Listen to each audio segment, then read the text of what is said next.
నమస్తే welcome to our channel. ఈ రోజు మన టాపిక్ టాలీవుడ్ కి హరిహర వీరమల్లు అనేటువంటి ముళ్ళు గుచ్చుకుంది।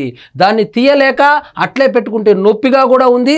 కాబట్టి ఆ ముళ్ళు ఏందంటే ఏదో విధంగా పవన్ కళ్యాణ్ సినిమాను ఆపాలనేటువంటి దురుద్దేశంతో కొంతమంది కుట్రపూరితంగా జూన్ 1వ తారీఖు నుంచి థియేటర్ల బంద్ అని ప్రకటించారు। అంతటితో ఆగకుండా ఇంకొక అడుగు ముందుకేసి ఏదో మీటింగులు పెట్టుకొని మాకు కమిషన్లు వద్దు, వాళ్ళ బాధ లేదో చెప్పుకున్నారు, మాకు కమిషన్లే కావాలా, మాకు ఆ లీజ్ వద్దు అని చెప్పి ఆ నెపంతో ఈ సినిమాని ఏదో విధంగా ఆపాలని ట్రై చేశారు। వాస్తవంగా పవన్ కళ్యాణ్ సినిమాని ఈ రోజు ఆపడానికి ఎవరికైనా దమ్ము ధైర్యం ఉందా? ఈ మాట నేను అనలేదు। నిన్న అల్లు అరవింద్ గారు ప్రెస్ మీట్ పెట్టి ఇదే మాట అన్నారు। ఒక గంటకు ముందు దిల్ రాజు గారు ప్రెస్ మీట్ పెట్టి అదే మాట చెప్పారు। పవన్ కళ్యాణ్ సినిమాలు ఆపాలని చెప్పి ఎంతో మంది ఎన్నో రకాలుగా ట్రై చేశారు, కానీ కుదరలేదు। అత్తారింటికి దారేది అనేటువంటి ఒక సినిమాని రిలీజ్ కు వారం ముందే ఫస్ట్ హాఫ్ మొత్తం ఇంటర్నెట్ లో లీక్ అయిపోయినా అది రిలీజ్ చేస్తే ఇండస్ట్రీ హిట్ కొట్టినటువంటి చరిత్ర ఉన్నటువంటి హీరో ఎవరైనా ఉన్నారో తెలుగు రాష్ట్రాల్లో అంటే అది పవన్ కళ్యాణే। అదే విధంగా గత ప్రభుత్వంలో సాక్షాత్తు జగన్మోహన్ రెడ్డి సామధాన దండోపాయాలు వాడి పవన్ కళ్యాణ్ ఏ విధంగానైనా సినిమా ఇండస్ట్రీలో తొక్కాలని చెప్పి 5 రూపాయలు 10 రూపాయలు 20 రూపాయల టికెట్లు అమ్మినప్పటికీ అప్పటికీ అడ్డుకట్ట వేయలేకపోయాడే। అలాంటిది అంత బలమైన జగన్మోహన్ రెడ్డి పవన్ కళ్యాణ్ని అడ్డుకోలేక రిలీజ్ను ఆపలేకపోయాడు। మీరెంత, మీ బతుకెంత అని చెప్పి సోషల్ మీడియా వేదికగా అయితే న్యూస్ అయితే వైరల్ అవుతా ఉంది। వాస్తవంగా ఏం జరిగిందంటే ఈ సినిమా 5 సంవత్సరాలకు ముందు స్టార్ట్ అయింది। ఎన్నో కష్టాలు, డైరెక్టర్ కూడా మారిపోయాడు, ప్రొడ్యూసరు అప్పులు చేసి వడ్డీ కూడా పెరిగిపోయింది, కింద మింద పడి ఈయన పగులంతా ప్రభుత్వ కార్యక్రమాల్లో బిజీగా ఉన్న రాత్రిపూట షూటింగ్ చేసి ఏదో ఒక విధంగా సినిమానైతే కంప్లీట్ చేశారు।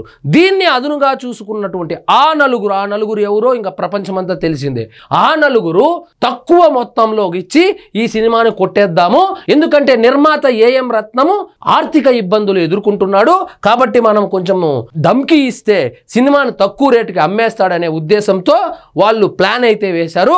కానీ పవన్ కళ్యాణ్ రంగంలోకి దిగి ఏఎం రత్నంని ఏ విధంగానైనా బయటపడేయాలని చెప్పి మైత్రి మూవీస్ వాళ్ళను, సితారా వాళ్ళను రిక్వెస్ట్ చేసుకొని మీరు భారీగా రిలీజ్ చేసి ఏదో ఒక విధంగా ఈ ఏఎం రత్నం అయితే బయట పడేయాలనేసి ఆదేశాలు జారీ చేయడం జరిగింది। అదేవిధంగా వాళ్ళిద్దరూ ముందుకొచ్చి ఈ సినిమాను కొనుగోలు చేసి భారీగా రిలీజ్ చేసేదానికి ప్లాన్ చేసుకున్నారు। ఇది మొత్తం గమనించినటువంటి ఆ నలుగురు ఒక పెద్ద హీరో సినిమా మన నలుగురులో ఎవరో ఒకరు కాకుండా వేరే వాళ్ళు థర్డ్ పార్టీ వాళ్ళు వచ్చి రిలీజ్ చేయడం ఏంటి అంటే 1600 థియేటర్లు ఉంటే 1100 థియేటర్లు మన ఆధీనంలో ఉంది కదా, మనం ఇప్పుడు దమ్కి ఇద్దామని చిన్న జర్కివ్వడానికి ట్రై చేశారు। ఇంతలో పవన్ కళ్యాణ్ రంగప్రవేశం చేసి నా సినిమాని ఆపుతారా, నా సినిమా ఆపేంత దమ్ము ధైర్యం ఉందని ఇంత పొడుగు లెటర్ రాశాడు। ఏంది ఆ లెటర్ సారాంశం ఏంటంటే థియేటర్లో ఆపడం ఏంటి, ఇంతవరకు మీరు ముఖ్యమంత్రి గారిని కలిశారా, మీరు మీ సినిమాలు ఎప్పుడైతే రిలీజ్ అవుతాయో అప్పుడు పర్సనల్గా వచ్చి కలవడము, హైకులు తీసుకోవడము, వెళ్ళిపోవడము, అంతే ఎవరికి వాళ్ళు స్వార్థం చూపిస్తున్నారు। మీరు నాకు ఇచ్చినటువంటి రిటర్న్ గిఫ్ట్కి థ్యాంక్స్, ఇప్పుడు నేను ఇస్తాను చూడు రిటర్న్ గిఫ్ట్ అని చెప్పి దానికి కౌంటర్గా ఏం చెప్పాడంటే మీరు ఒక్కొక్కరి దగ్గర ఎన్ని థియేటర్లు ఉన్నాయి, ఏ థియేటర్లో ఎంత రెవెన్యూ వచ్చింది, అంత రెవెన్యూకు వాళ్ళు ట్యాక్సులు కడతా ఉన్నారా లేదా అనేటువంటి ఒక విషయం ఏదైతే ఉందో దాన్ని విచారణ చేయమన్నాడు।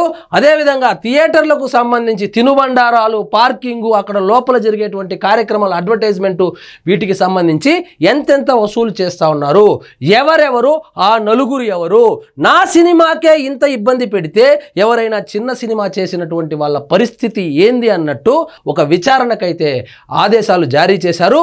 ఇంతలో ఉలిక్కి పడినటువంటి ఆ నలుగురిలో ఇద్దరు బయటకు వచ్చి నిన్న అల్లు అరవింద్ గారు నాకు సంబంధమే లేదు, ఆ నలుగురిలో నేను లేను, నాకు ఉండేదే 15 థియేటర్లు, అందులో తెలంగాణలో ఒకటి ఉంది, మిగతా 14 ఆంధ్రాలో ఉన్నాయి, దాని నుంచి కూడా నేను బయటకు వచ్చేస్తాను స్వామి, నాకు ఈ ఇష్యూకి సంబంధం లేదు అని చెప్పుకొచ్చాడు। ఇప్పటికిప్పుడు దిల్ రాజు గారు ప్రెస్ మీట్ పెట్టి నాకు సంబంధం లేదు, నేను మీటింగ్ జరుగుతుంటే లాస్ట్లో పోయినాను, కానీ అక్కడ మేము మాట్లాడింది వేరే, ఇక్కడ న్యూస్ బయటకు వచ్చింది వేరే అని చెప్పి చెప్పుకొచ్చాడు। ఆయన చెప్పేది ఏంటంటే మేము చర్చల్లో ఉన్నాము, ఒకవేళ ఈ చర్చలు సఫలీకృతం కాకపోతే బందుకు పోదామని చెప్పామే కానీ కావాలని హరిహర వీరమల్లుని టార్గెట్ అయితే చేయలేదు. మేము పవన్ కళ్యాణ్ సినిమాను అడ్డుకునేంత కెపాసిటీ కూడా మాకు లేదు అని చెప్పి చెప్పుకొచ్చాడు. ఇప్పుడు ఆ నలుగురిలో ఇద్దరు వెళ్ళిపోయారు. ఇక మిగిలిన ఇద్దరు ఎప్పుడు ప్రెస్ మీట్ పెడతారో చూడాలి. సో మంచితనానికి వెళ్ళినటువంటి పవన్ కళ్యాణ్ ఆయన్ని కలిసినప్పుడు, ఆయన ఉప ముఖ్యమంత్రి అయినప్పుడు ఈ సినిమా పెద్దలందరూ వెళ్ళి కలిస్తే ఆయన చెప్పిన మాట ఒకటే, గత ప్రభుత్వంలో మీరు చాలా కష్టాలు పడ్డారు, ఈ ప్రభుత్వం ఆ విధంగా ఉండదు, మా కూటమి ప్రభుత్వము ఈ మీ పరిశ్రమకు ఖచ్చితంగా సహకరిస్తుంది, మీకు ఏమేం కావాలి, ఏ శాఖకు ఏమేం కావాలి, ప్రొడ్యూసర్లకు ఏం కావాలి, డైరెక్టర్లకు ఏం కావాలి, మూవీ ఆర్టిస్ట్ అసోసియేషన్కి ఏం కావాలి, మీరందరూ కలిసికట్టుగా ఒక నిర్ణయానికి వచ్చి ముఖ్యమంత్రి చంద్రబాబు నాయుడు గారిని కలిస్తే ఒక సినిమా పాలసీని ప్రవేశపెడదాము అని చెబితే ఎవరికి వాళ్ళు రావడము, వాళ్ళ సినిమా అప్పుడు రేట్లు పెంచుకొని వెళ్ళిపోవడమే కానీ అందరూ కలిసికట్టుగా ఒక సంవత్సరమైనా కూడా రాని పరిస్థితి అయితే ఉంది. దీని గురించి అల్లు అరవింద్ గారు స్పందిస్తూ, నేను ఇద్దరు ముగ్గురిని అడిగాను, వాళ్ళు అడిగితే ఏం చెప్పారంటే చంద్రబాబు మనకు తెలిసిన వాడే, పవన్ కళ్యాణ్ మనకు తెలిసిన వాడే, కాబట్టి ఇంకా స్పెషల్గా కలిసేది ఏముంది, మనకు హెల్ప్ చేస్తారులే అని చెప్పారు. కాబట్టి వాళ్ళు ఎవరు పట్టించుకోలేదు, వెటకారంగా మాట్లాడారు అని కూడా చెప్పుకొచ్చారు. ఇక విషయానికి వస్తే హరిహర వీరమల్లు అనేది ఈ ఎట్టి పరిస్థితుల్లోనూ 12వ తారీఖు అయితే రిలీజ్ కాబోతుంది.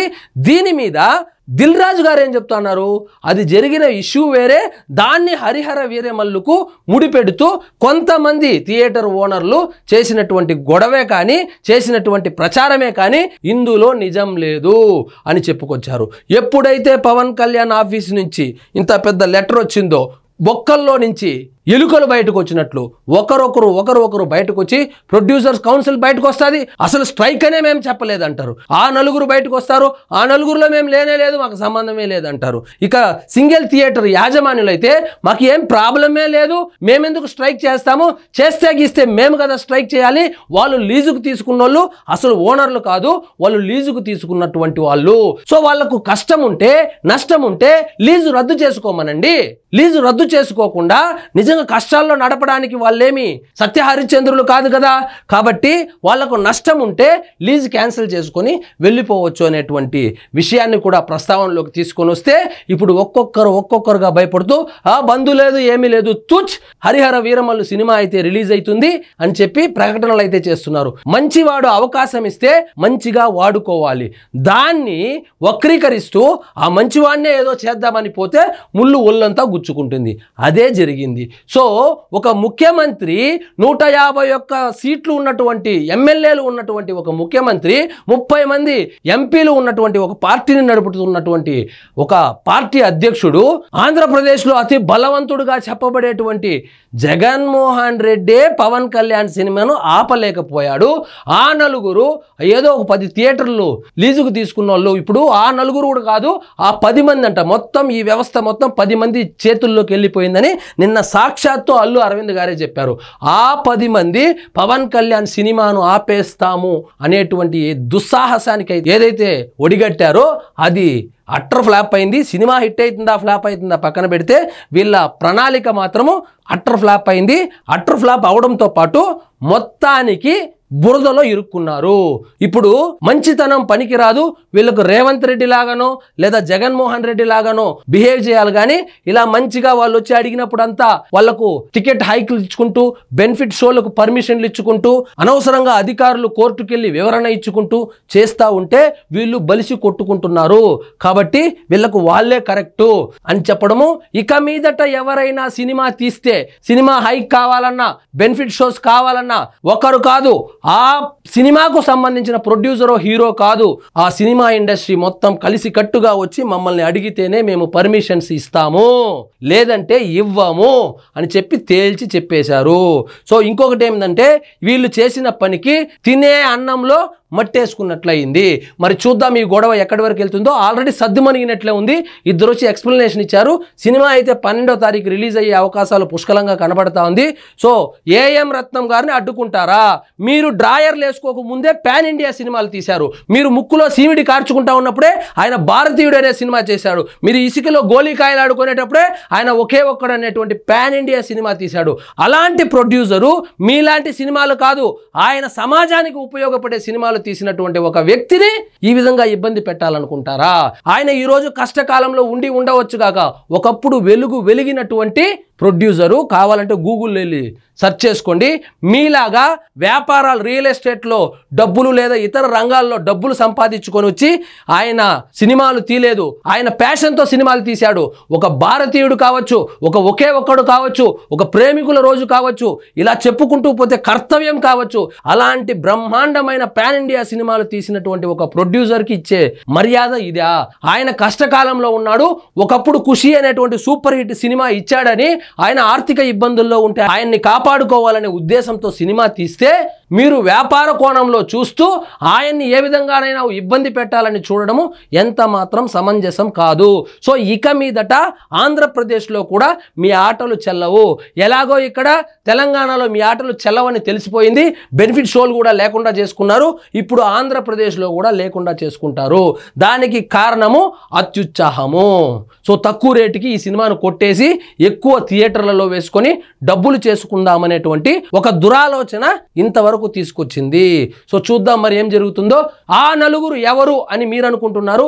ఆల్రెడీ అల్లు అరవింద్ గారు నేను ఆ నలుగురులో లేదని చెప్పేశారు. కాబట్టి ఇప్పుడు ఆ నలుగురు ఎవరు, ఆ 10 మంది ఎవరో మీకు తెలిస్తే కామెంట్ రూపంలో తెలియజేయండి. సో ఇదండి ఈరోజు మన టాపిక్. మీకు ఈ వీడియో నచ్చినట్లయితే లైక్ చేయండి, షేర్ చేయండి. ఛానల్ మాత్రం సబ్స్క్రైబ్ చేసుకోవడం మర్చిపోవద్దు.